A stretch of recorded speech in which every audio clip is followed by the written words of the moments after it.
আমার আল্লাহ ডেকে ডেকে বলেন, ও গোলাম, যখন তোমাদের সামনে কোরআন থেকে ওয়াজ করা হবে, কোরআন থেকে তেলাওয়াত করা হবে, ওই সময় তোমরা কোন রকম কথা বলবা না, একেবারে নিশ্চুপ হয়ে কোরআন শুনবা। জোরে বলুন সুবহানাল্লাহ।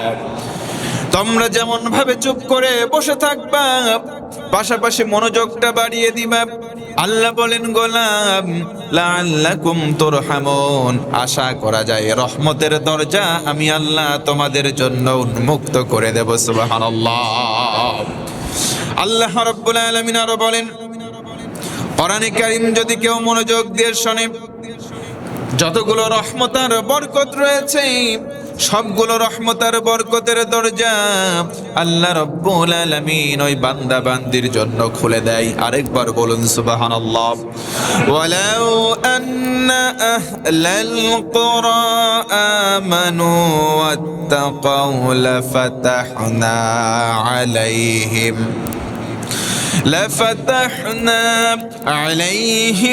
بركات من السماء والأرض ولكن كذبوا فأخذناهم بما كانوا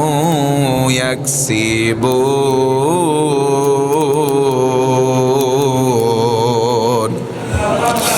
আল্লাহ রাব্বুল আলামিন বলেন, যদি গ্রামের লোকেরা ঈমান আনে আর যদি আল্লাহরে ভয় করে, আল্লাহ রাব্বুল আলামিন বলেন, কোরআন শোনার পরে যদি কারো ঈমান বেড়ে যায়, সে যদি ওই ঈমানের দাবি অনুযায়ী আল্লাহরে ভয় করে, আল্লাহ বলেন, গোলাম, আমার পক্ষ থেকে যত রহমত আর বরকতের দরজা আছে লাফাতাহনা আলাইহিম, আমি আল্লাহ ওয়াদা করে বললাম সবগুলো খুলে দেব।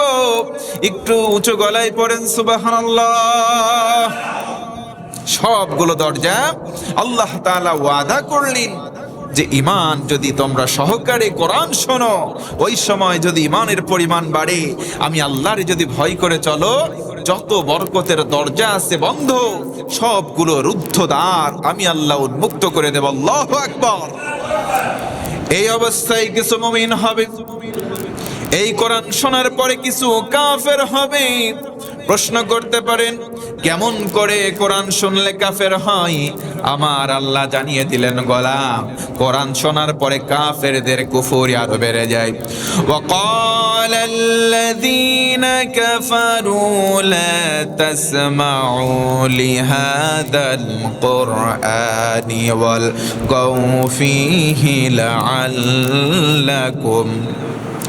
لعلكم تغلبون। আমার আল্লাহ বলেন, ও গোলাম, কাফেররা একে অপরকে বলে বেড়ায়, ও আমার ভাইরা, কাফেররা এইভাবে তাদের নেতাগুলো বলে, এলাকার লোকেরা তোমরা শোনো, মুহাম্মদ যেখানে কোরআন পড়বে, মুহাম্মদ যেখানে কোরআনের দাওয়াত দিবে, তোমরা সেই জায়গায় চলে যাও, মানুষদের ভিতরে হট্টগোল বাঁধাও, তাদেরকে কোরআন প্রচার করা থেকে বিমুখ করো, কোরআন প্রচার করতে দিও না। কারণ কি, তোমরা যদি এটা করো, কোরআনে যদি বাধা প্রদান করতে পারো, কোরআনের আওয়াজ যদি বন্ধ করে দিতে পারো, তোমরা চিরস্থায়ীভাবে বিজয়ী হয়ে যাবে। জোরে বলুন নাউজুবিল্লাহ। এই যে কাফেরদের খাসলাত হলো কোরআনকে বন্ধ করে দাও। দুনিয়াতে অনেক মুমিন আছে, মুসলমান আছে, তারা নিজেদেরকে বলে আমরা মুমিন, আমরা ইমানদার, আবার বলে আমরা মুসলিম। মুসলমান দাবি করার পর যদি কোরআন প্রচারে বিরুদ্ধাচরণ করে, বুঝতে হবে তার ভিতরে কুফর আছে। কথা বলেন ঠিক কিনা? আল্লাহ রাব্বুল আলামিন এই কাফেরদেরকে যেই কয়টা পরিণামের কথা কোরআনে জানালেন, একটা একটা করে মনোযোগ বাড়ান। মনোযোগ আছে কি ভাই? মনোযোগ আছে কি ভাই? জোরে বলেন ইনশাআল্লাহ। আল্লাহ রাব্বুল আলামিন বলেন, কোন বান্দার ভিতরে যদি কুফর চলে আসে, তার মধ্য থেকে এই কুফর দূর হবে না যতক্ষণ 20টা পরিণাম আল্লাহর পক্ষ থেকে আসবে ততক্ষণ। আরেকবার ধিক্কার দিয়ে ঘৃণা ভরে বলুন নাউজুবিল্লাহ। কাফেরেরা কুফর করেছে, কুফরের প্রথম অন্তরায় হচ্ছে আল্লাহকে অস্বীকার করেছে। আল্লাহর কওল হচ্ছে কোরআন, কেউ যদি কোরআনকে অস্বীকার করে সে যেন আল্লাহকে অস্বীকার করারই কাজ করে ফেললো। আমরা আজকে জানবো এই আল্লাহকে বা কোরআনকে বা রাসূলকে অথবা ফেরেশতাদেরকে অথবা কিয়ামত দিবসে যারা অস্বীকার করে তাদের কি পরিণাম হয়। আল্লাহ রাব্বুল আলামিন বলেন, ইন্না শাররাদ দাওয়াবি ইনদাল্লাহিল্লাযীনা কাফারু ফাহুম লা ইউমিনুন।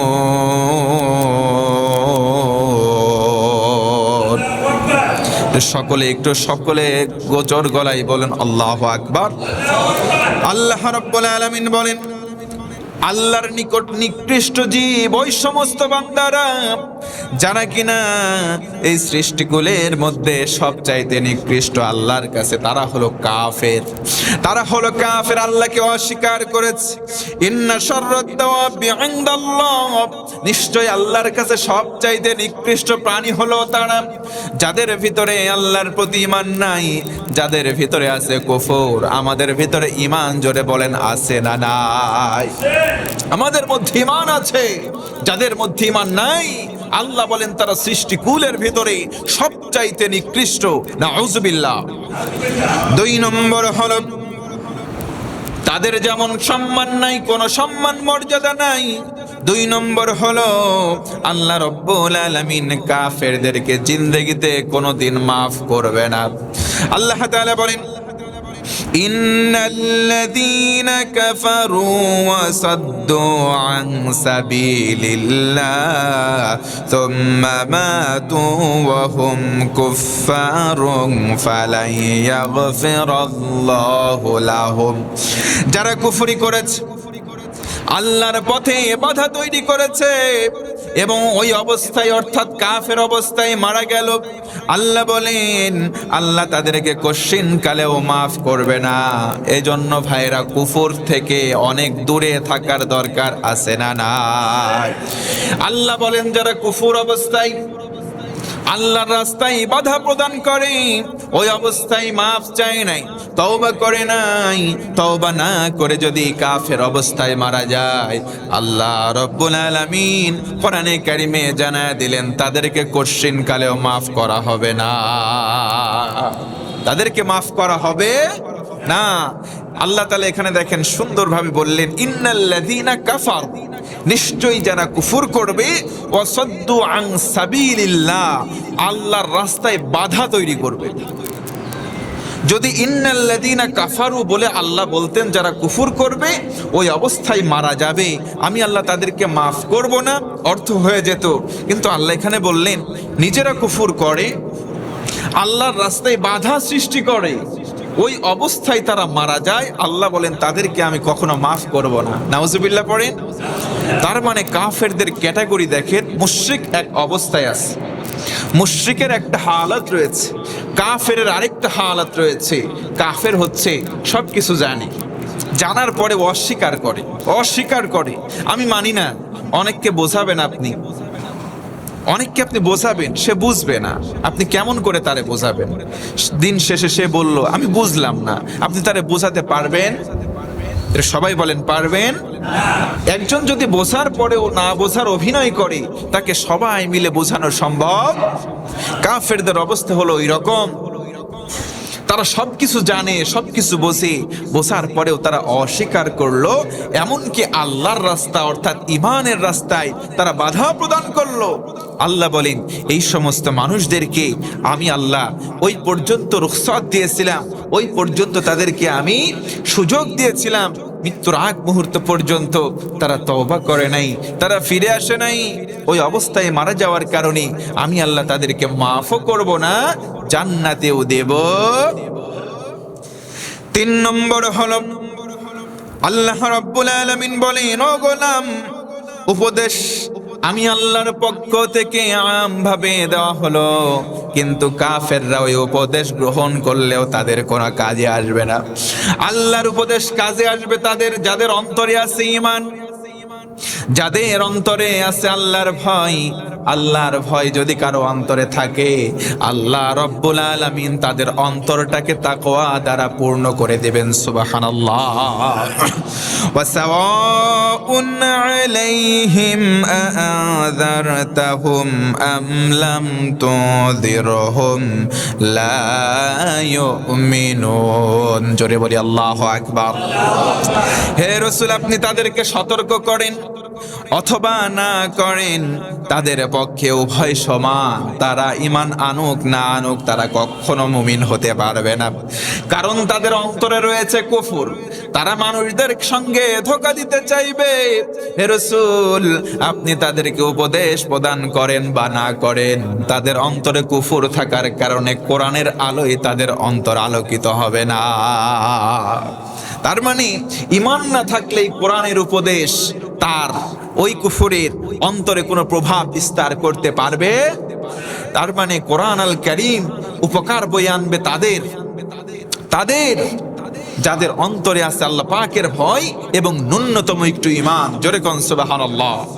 ঈমান যদি না থাকে, তাকওয়া যদি না থাকে কারো অন্তরে, যদি কুফর নামক ব্যাধি থেকে থাকে, আল্লাহ বলেন হে রাসূল, আপনি কোরআনের উপদেশ দেন অথবা না দেন, এটা সমান হবে তাদের জন্য, কারণ তাদের অন্তরের কুফর নামক ব্যাধি এই কোরআনের ওয়াজ শুনলেই দূর হবে না। 3 নম্বর 4 নম্বর হলো والذين آمنوا بالباطل وكفروا بالله أولئك هم الخاسرون।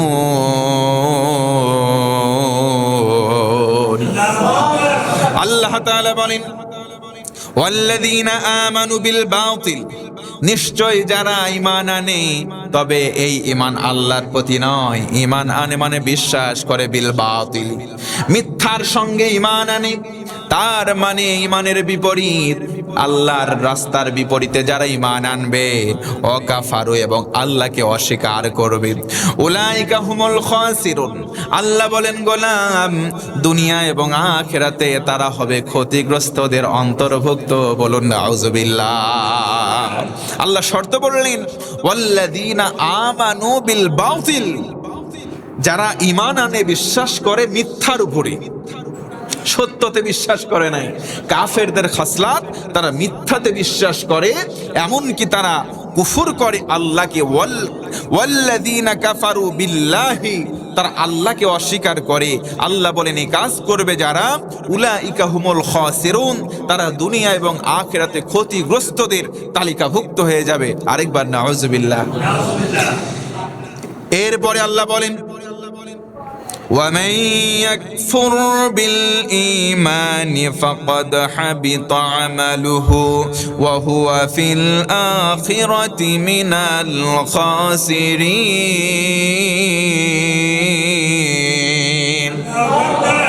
আল্লাহ রাব্বুল আলামিন বলেন, যে ব্যক্তি ঈমানকে অস্বীকার করলো তার মানে কাফের হয়ে গেল।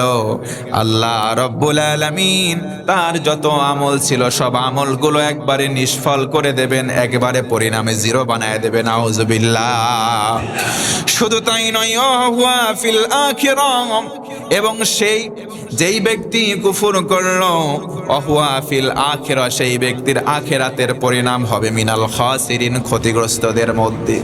তার মানে দুনিয়ায়ও শেষ, তার আখিরাতও শেষ। নাউযুবিল্লাহ বলেন।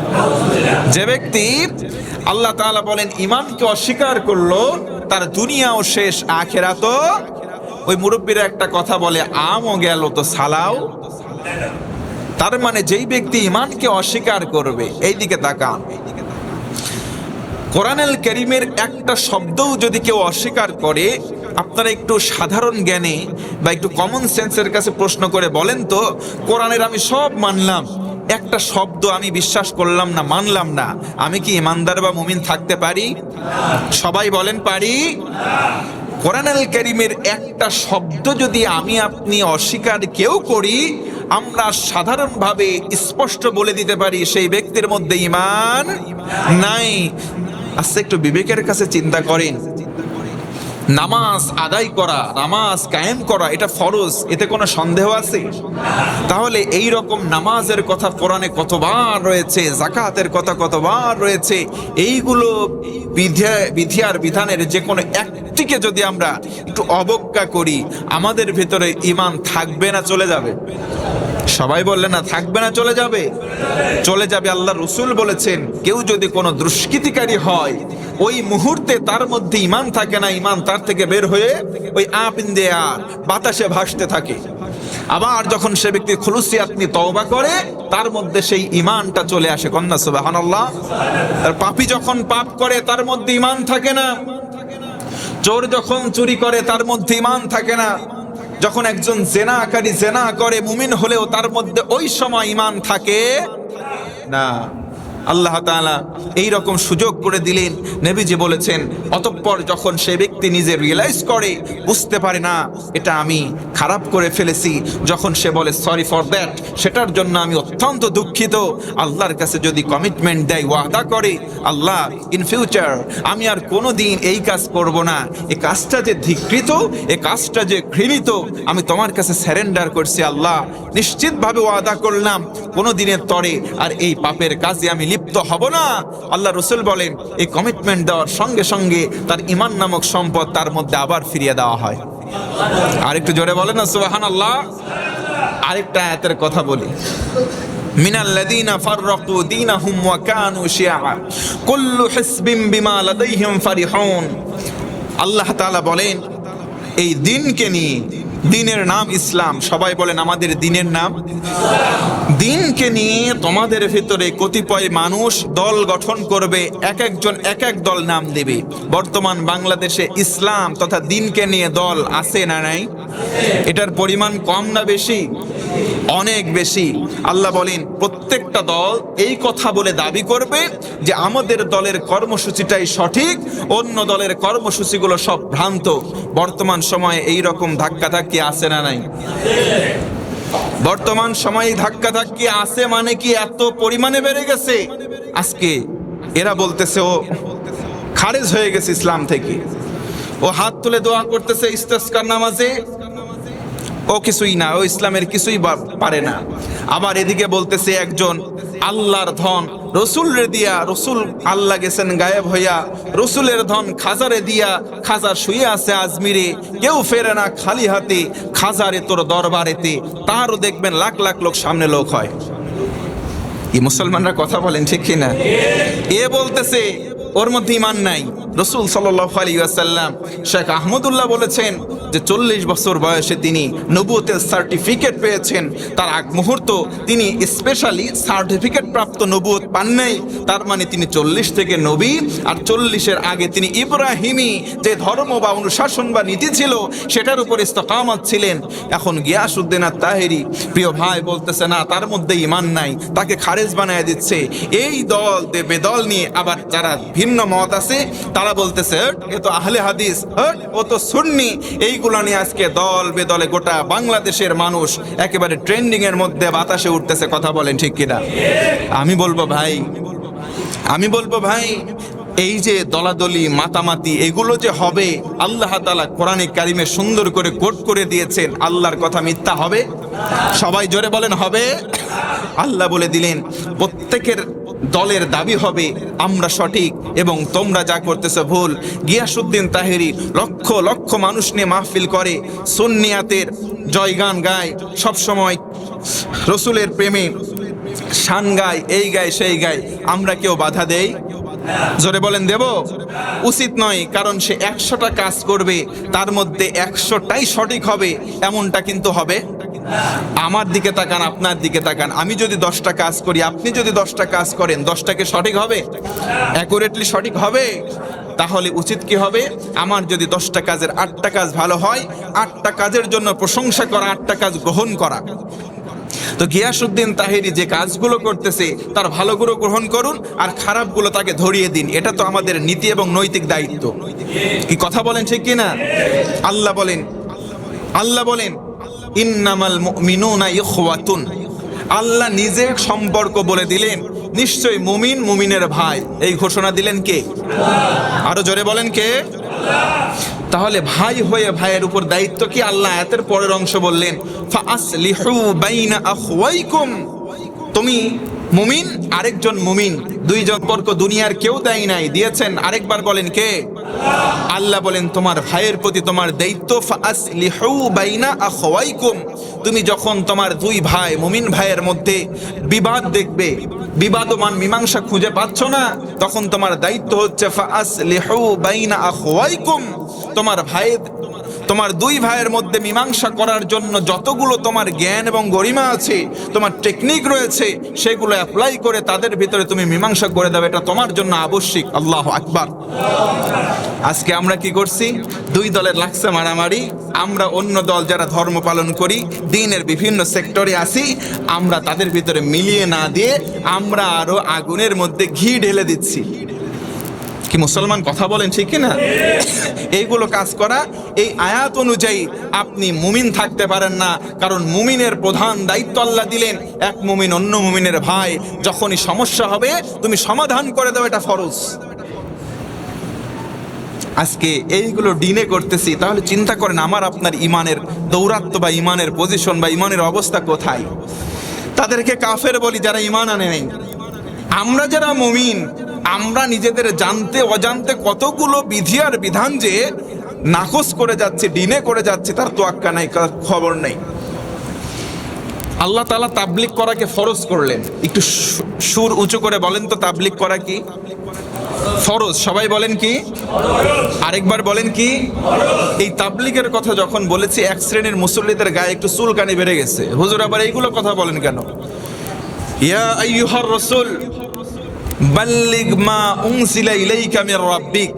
হে রাসূল, আল্লাহ পাক বলছেন, হে আমার রাসূল, বাল্লিগ, আপনি তাবলীগ করেন। This is the order of Allah, so we should follow. Allah বললেন বাল্লিগ, আদেশ, আমরের সিগা, তার মানে তাবলীগ করা কি?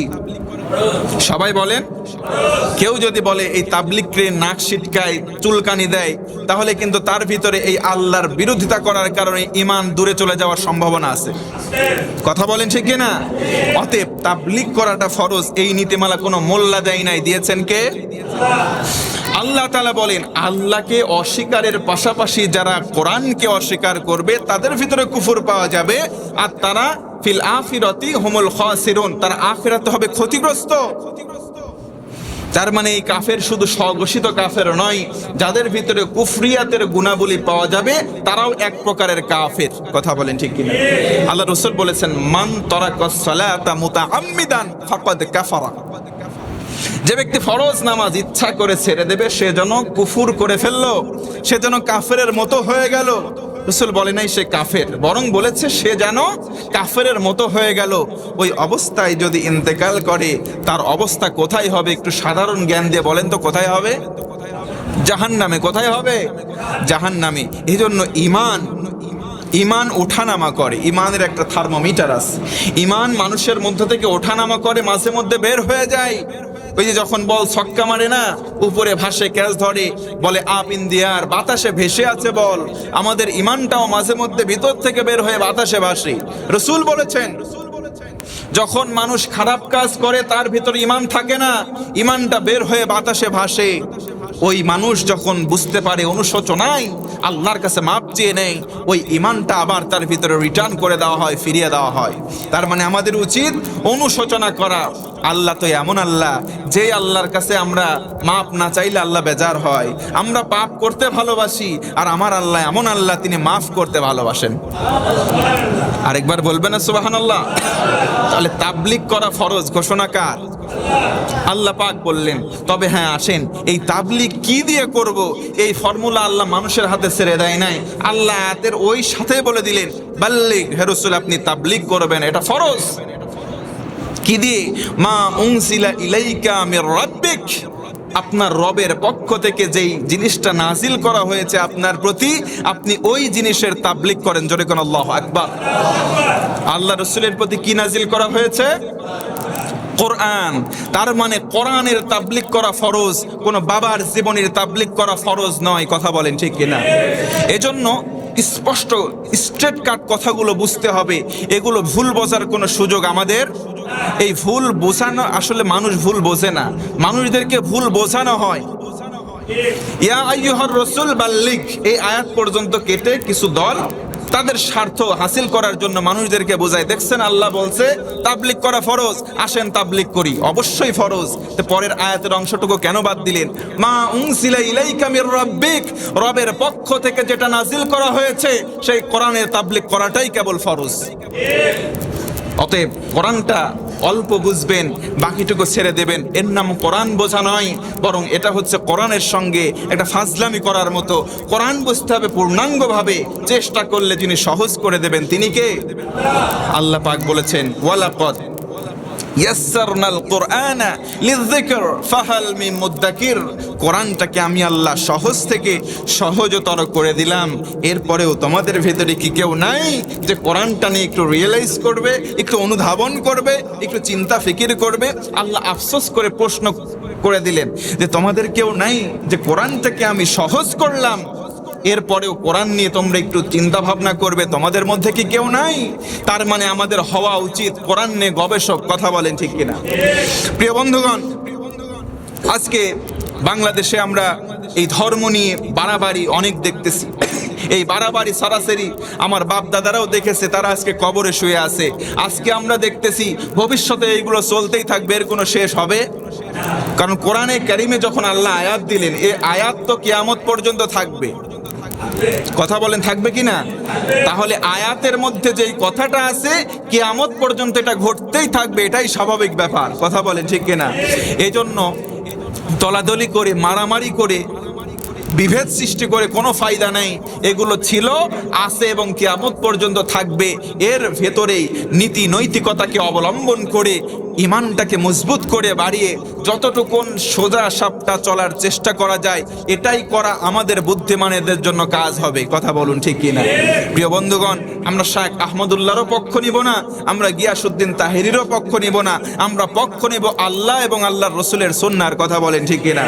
আল্লাহ রসুল সাল্লাল্লাহু আলাইহি ওয়াসাল্লাম হজ্জুল বিদায় হজের দিনে বলে গেলেন, আমি দুইটা জিনিস তোমাদের মাঝে রেখে যাচ্ছি, যদি তোমরা আঁকড়ে ধরো কখনো তোমরা পথভ্রষ্ট হবে না, পথ হারা হবে না। দুইটা জিনিসের মধ্যে নাম্বার 1, 1 নম্বর আল্লাহ তাআলার কোরআন। আল্লাহ রসুল বললেন আমি কোরআনটাকে রেখে গেলাম। 2 নম্বর আমি রসুলের সুন্নাতকে রেখে দিলাম। লাং তাদিল্লু মা তামাসসাকতুম বিহিমা, যদি মাড়ির দাঁত দিয়ে আঁকড়ে ধরার মতো মজবুত করে দুইটা জিনিস আঁকড়ে ধরতে পারো, পশ্চিমকালেও তোমরা পথহারা হবে না। সুবহানাল্লাহ। আজকে আমরা কোরআন সুন্নাহ থেকে যত দূরে সরে যাব, তত আমাদের পথ হারিয়ে যাব, তত পথ হারা হয়ে যাব। অতএব কোরআন সুন্নাহকে আঁকড়ে ধরার দরকার। জোরে বলেন আছে না নাই? আমরা এটাই ধরবো, অন্য কি কি করছে ওই দিকে যাবেন না। আপনার আমার জ্ঞানকে আরো চর্চা করতে হবে। এটার মাধ্যম অবশ্যই অথেন্টিক সোর্স কোরআন দিয়ে আমরা বিচার করব। কি দিয়ে? সবাই বলেন কি দিয়ে? এমনও কিছু হাদিস বাংলাদেশে চালিয়ে দেওয়া হয় যে হাদিসগুলো প্রকৃত হাদিস নয়, এগুলো জাল হাদিস। একটা জিনিস মাথায় রাখবেন থার্মোমিটার হিসেবে, কোষ্টি পাথর আছে না, কোষ্টি পাথর, সোনাকে ডুপ্লিকেট আর আসল এটা বের করে দেয়। তো কোষ্টি পাথর হচ্ছে যে কোনো কথা আপনি গ্রহণ করবেন কি ছাড়বেন, এটার কোষ্টি পাথর কোরআন। আল্লাহ রসুলের নামে কেউ যদি আপনার কাছে বলে এটা হাদিস, আপনি দেখবেন ওটা কোরআনের সঙ্গে সাংঘর্ষিক কিনা। একটু চিন্তা করবেন, আল্লাহর রসুল কখনো কি আল্লাহর বিরুদ্ধে কোনো কথা বলতে পারে? অথচ আল্লাহ নিজেই কোরআনে বলেছেন ওয়ামা ইয়ানতিকু আনিল হাওয়া ইন হুয়া ইল্লা ওয়াহয়ুন ইউহা, আমার রসুল ততক্ষণ কোনো কথা বলেন না যতক্ষণ না আমি আল্লাহ তার কাছে ওহী পাঠাই। তার মানে নবীজির কথাগুলো সব কার কথা? আল্লাহর কথা। তাহলে তো কখনোই সুযোগ নেই যে আল্লাহর রসুল আল্লাহর কথার বিপরীতে কোনো কথা বলতে পারে। এটা সম্ভব? কেউ যদি আপনাদের কাছে এসে এমন কোনো কথা বলে ফেলে যেটা আল্লাহ রসুলের হাদিস, আপনি দেখবেন যদি এটা কোরআনের সাংঘর্ষিক হয়, নিশ্চিতভাবে বুঝে নেবেন ওটা হাদিস নয়, ওটা জাল হাদিস। কথা বলেন ঠিক কিনা? কারণ কোরআনের বিপরীতে কোনো হাদিস রসুলুল্লাহ বলতে পারেন, এই স্পর্ধা রসুলের আছে নাই। কারণ আল্লাহ তাআলা বলে দিলেন অন্য আয়াতে, আমার রসুলও যদি তার মন গড়া কোনো কথা আমার নামে চালিয়ে দেয়, আমি আল্লাহ তার রগ কেটে ফেলবো, ঘাড়ের রগ। আল্লাহু আকবার। চিন্তা করে দেখেছেন কোন রসুলের ব্যাপারে, যেই রসুলকে নাম ধরে কোরআনে এক জায়গাও ডাকা হয় নাই, সেই রসুলকে যদি আল্লাহ তাআলা এত শক্ত কথা বলতে পারেন যে আমার নামে যদি রসুল নিজের মন গড়া কথা চালিয়ে দেয়, তাহলে আমি আল্লাহ তার ডান হাত চেপে ধরবো, অথবা আমি আল্লাহর ডান হাত দিয়ে তার ঘাড় চেপে ধরে সেটা কেটে ফেলবো। চিন্তা করেছেন যেই রসুলের ব্যাপারে সব জায়গায় সম্মানসূচক শব্দ ব্যবহার করা হয়, আজকে আমাদের কাছে প্রশ্ন করা হয়, হুজুর ওই যে কিয়াম করে এটার বিধান কি বলেন? আরে ভাই, আপনি নামাজ শেখেন ভালো করে, নামাজ কিভাবে শুদ্ধ করতে হয়, আপনার ইমান কিভাবে শুদ্ধ করতে হয় এগুলো শেখেন। আপনি এমন এমন প্রশ্ন করেন বিভিন্ন সময়, এগুলো প্রশ্ন একজন দুইজনের নয়, হাজার হাজার জনের সমাজে একই প্রশ্ন, হুজুর আমরা তো কিয়াম করি, আমরা সুন্নিয়াত। আমি বলি ভাই, ওটা ইসলামের এমন কোনো আবশ্যিক বিষয় নয়, আপনি করেন ছাড়েন সেটা আপনার একান্ত ব্যক্তিগত বিষয়, এটা ইসলামের মধ্যে প্রবেশের চেষ্টা আপনি করবেন না। কথা বলেন ঠিক না? তার মানে ইসলামের এর চাইতে অনেক গুরুত্বপূর্ণ বিষয় আছে যেগুলো আমরা ডিনে করছি, হর হামেশা আমরা ওইগুলো ডিনে করছি। যেই সমস্ত মানুষ এইগুলো প্রশ্ন করে তার চেহারার দিকে তাকিয়ে দেখবেন তার চেহারার ভিতরে সুন্নিয়াত নাই, আসল সুন্নাত দাঁড়িয়ে তার নাই। সে প্রশ্ন করে, হুজুর তাহলে কি মিলাদ কিয়াম জায়েজ নাই? অথচ তার মুখে যদি প্রশ্ন করেন এটা কেন করবেন? রসুলের মহাব্বতে, রসুলের শানে। আরে বেটা বেয়াদব, তুই যদি রসুলের মহাব্বতে, রসুলের শানে কিয়াম করার বিধান জানতে চাস, স্পষ্ট বিধান দাড়ি রাখা নবীজির সুন্নত, তোর মুখে দাড়ি কই বেটা? কি কথা বলেন ঠিক কিনা? তার মানে আমরা এমন এমন কাজ করছি, এগুলো আসলে এজেন্ডা বাস্তবায়নের জন্য। কিছু কিছু ধর্ম ব্যবসায়ীরা মানুষের, এই ধর্মপ্রাণ মুসলমান আমরা বাংলাদেশে আমাদের মাথার মধ্যে ঢুকিয়ে দেওয়া হচ্ছে যে ইসলামের নামে বিভিন্ন রকম উল্টাপাল্টা চিন্তা চেতনা এবং আকীদা ঢুকিয়ে দেওয়া হচ্ছে। এক কথা, একবারে সাফ কথা, কোরআন আল কারীম আল্লাহ পাক আফসোসের স্বরে বললেন, কোরআনটাকে আমি একেবারে সবচাইতে সহজ করে দিলাম, পৃথিবীর মধ্যে সবচাইতে সহজ কিতাব কোরআন। এই ঘোষণা আমি মোল্লার না, ঘোষণা করেছেন কে? ওয়ালাকাদ ইয়াসসারনাল কুরআনা ইয়াসসারনান, ইয়াসির মানে সহজ, একদম সহজ থেকে সহজতর করা হয়েছে। আর আমাদের ভেতরে আজকে টেন্ডেন্সি যে কোরআনটা সহজ না, কোরআন হচ্ছে অনেক কঠিন। ফিজিক্স পড়তেছে ছেলে পেলে, কেমিস্ট্রি পড়তেছে, বায়োলজি পড়তেছে, 10টা 12টা প্রাইভেট পড়ে, তারপরে মাথায় ঠিকমতো অঙ্ক সেইগুলো ঢোকে না। আর কোরআন আল কারীম আল্লাহ বারংবার বললেন এটা সহজ থেকে সহজতর কিতাব। কোরআন পড়ে না আর বলে কোরআন কঠিন, মাথার মধ্যে ঢুকিয়ে আছে কোরআনটা কঠিন। ওই যে ঢুকছে কঠিন, একবারও পড়ার চেষ্টা করে দেখে নেই আসলে কঠিন না সহজ।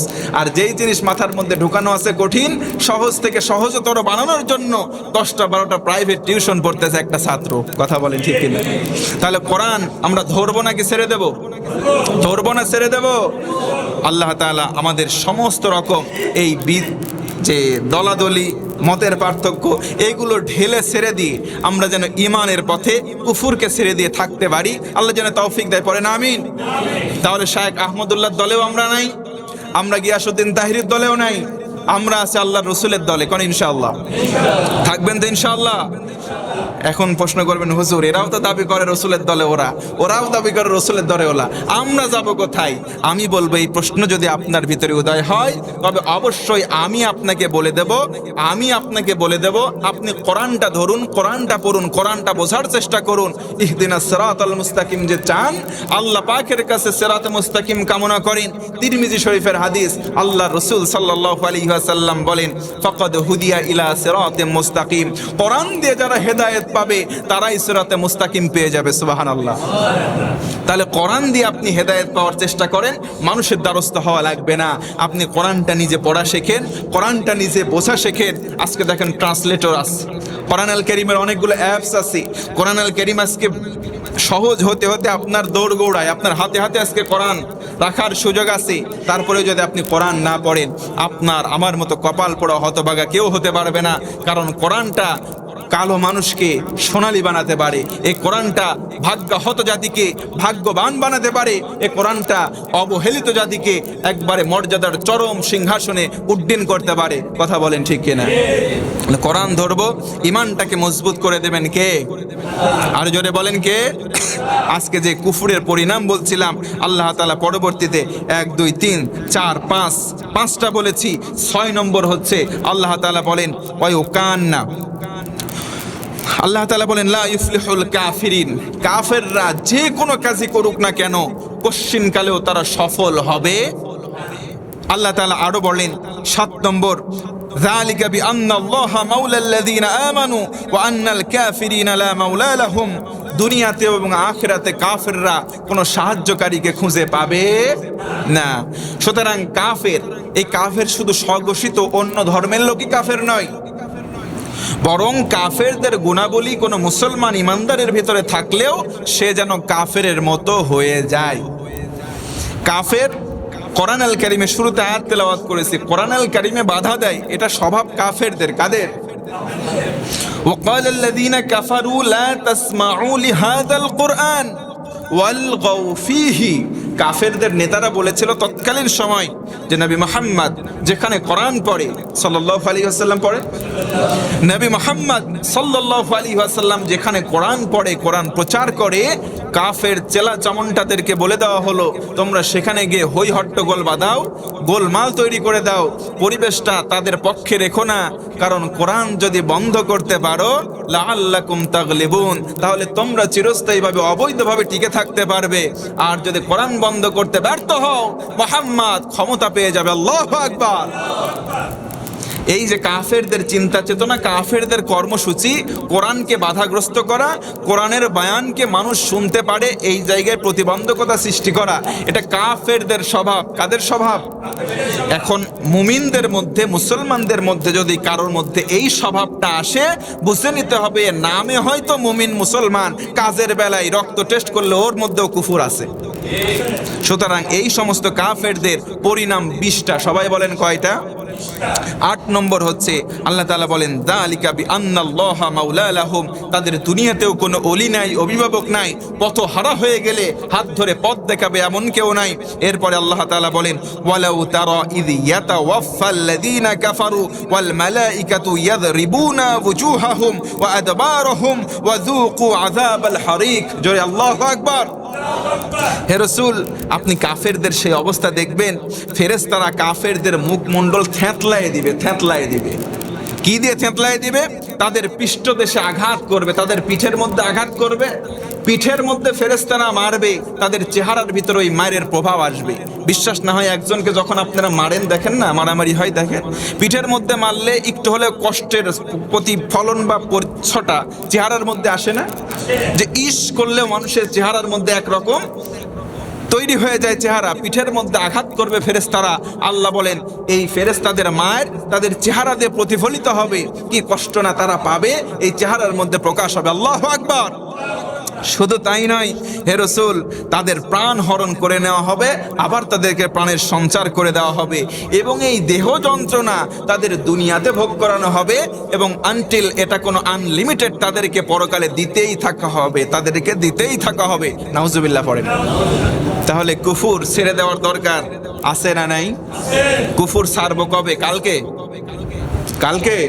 আমাদের ভিতরে যদি কুফুরের কোনো প্রতিচ্ছটা যে কোনো পরিমাণে থেকে থাকে, ইনস্ট্যান্ট এই মুহূর্তে ছেড়ে দিয়ে পড়েন আস্তাগফিরুল্লাহ। সবাই বলেন আস্তাগফিরুল্লাহ। কুফুরের সঙ্গে আমাদের সম্পর্ক এই মুহূর্তে আমরা ছিন্ন করে দিলাম, বলেন ইনশাআল্লাহ। কোনো প্রকার কুফরিয়াত আমাদের মধ্যে থাকলে এই মুহূর্তে আমরা ছেড়ে দিলাম ইনশাআল্লাহ, বলেন।